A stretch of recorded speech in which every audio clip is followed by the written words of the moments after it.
All right, so my topic was representation of women in the military, the problem side of it, and the scope of the issue is that there is a lack of women representation in the military.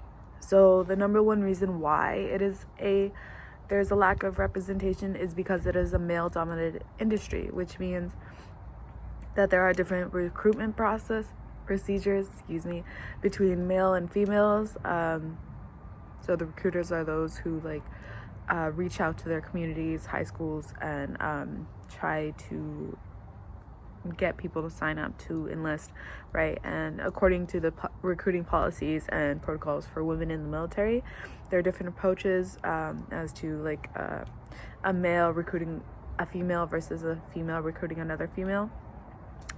And there are different influences in which women decide whether or not they want to enlist. So an example of that would be that you can't necessarily ask, as a female, you can't necessarily ask a male about female problems in the military when they themselves have not been into it, right? So as I was saying, you can't necessarily ask a male about certain female things, right? So brings me to my second point, which is women supporting other women. And who better to tell you about something than a woman who's been through the military system, through all the procedures, everything. And it's much better heard from someone who's a community leader versus someone this is just their job, And then also do your research, because it can change your mind, because not everyone is for the sort of integration of women. And there's a lot of lack of respect for women unless they can do their job, right? Which is the bare minimum, the absolute bare necessities, right? Which brings me to my second reason, race and job inequality, meaning that there is a sort of power imbalance. So the main people who are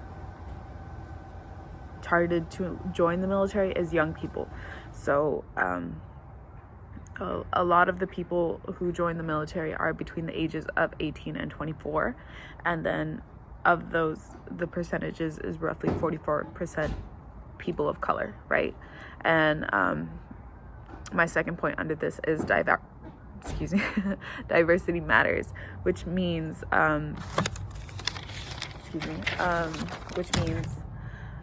who better to represent your community than those in it, right? Because 50% of the global population is female, which begs the question, why are these women not being represented in the military? And my third point under this is women can't fight, which was absolutely true until the Women's Armed Service Integration Act of 1948, which granted women the ability to serve as permanent and regular members of the military. So before this, it was out of the question. Women were not able to enlist as permanent members of the military. Now that women are more permanent members of the military, there's still the sort of roles and titles that are only being occupied by men. So until 2013, where then Defense Secretary Leon Panetta announced that they were going to end the ban on women in combat, but there was still the sort of inequality in jobs, in the sense that a lot of women were not being treated as equals until 2016, where they implemented the Equal